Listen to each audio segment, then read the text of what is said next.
हे, क्या आपके पास पेटीएम का पेमेंट बैंक है? क्या आप पेटीएम का पेमेंट बैंक यूज़ करते हो या आप किसी भी प्रकार का पेमेंट बैंक यूज़ करते हो? आप एयरटेल पेमेंट बैंक यूज़ करते हो? आप फिनो पेमेंट बैंक यूज़ करते हो?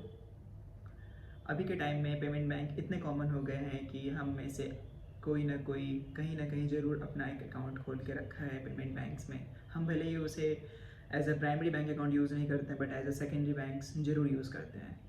तो चलिए आज जानते हैं इनके बारे में कि ये पेमेंट बैंक्स कितने सेफ़ हैं, क्या ये आरबीआई के थ्रू रिकॉग्नाइज्ड हैं या नहीं है, क्या डिपॉजिटर्स और जो कस्टमर्स इन पेमेंट बैंक्स हैं क्या उनको किसी भी प्रकार का इंश्योरेंस दिया जाता है किसी भी सरकारी एजेंसी के थ्रू या नहीं। 2017 का वो साल था जब इंडिया में पेटीएम पेमेंट बैंक पहली बार आया था।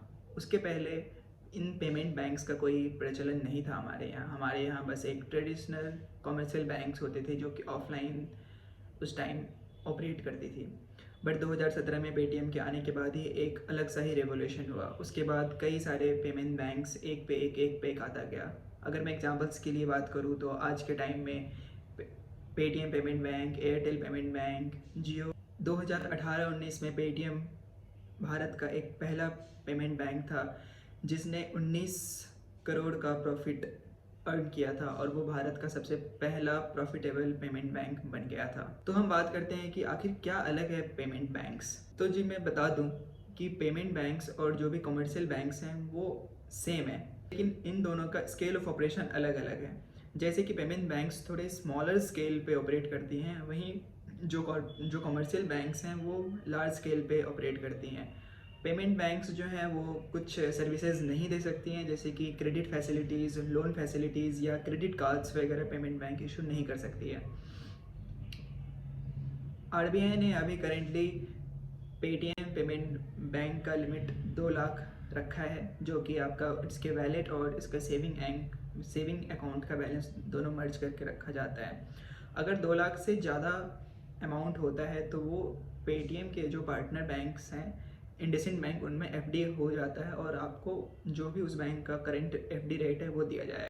तो जानते हैं कि पेमेंट बैंक्स जो होते हैं वो किस टाइप के क्या क्या सर्विसेज देती हैं। तो ये आपको सेविंग बैंक अकाउंट का सर्विस दे सकता है, करंट बैंक अकाउंट का सर्विसेज दे सकता है और डेबिट कार्ड का सर्विसेज दे सकता है। इनके पार्टनर्स के बारे में बात करें तो वो इंडसइंड बैंक है, सूर्योदय स्मॉल फाइनेंस बैंक है और मास्टर कार्ड्स के साथ पेटीएम का पार्टनरशिप है जो इनके ऑपरेशंस में इनकी मदद करती है।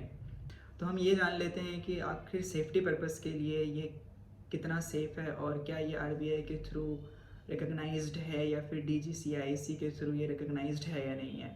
तो इसके लिए हम सीधा गूगल पे जाएंगे और यहाँ पे टाइप करेंगे इंश्योर्ड बैंक, क्लिक करेंगे और यहाँ पे हम क्लियरली देख सकते हैं कि बाकी सभी पेमेंट बैंक्स जो डीआईसीजीसी के थ्रू अप्रूव्ड है और उसमें से पेटीएम पेमेंट बैंक भी एक है।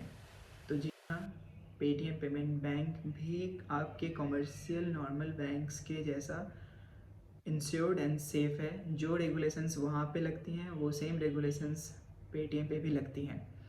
और अभी करंट का ही अगर मैं न्यूज़ बताऊँ तो आरबीआई ने पेटीएम पर 5 करोड़ का पेनल्टी इम्पोज किया है ड्यू टू नॉन रेगुलेशंस, और जो भी गाइडलाइंस है उसे पेटीएम ने फॉलो नहीं किया था, जिसकी वजह से ये पेनल्टी उस पर लगाया गया है। तो हम सीधे सीधे देख सकते हैं कि आरबीआई का पूरा पूरा नज़र पेटीएम पेमेंट बैंक्स पे भी है।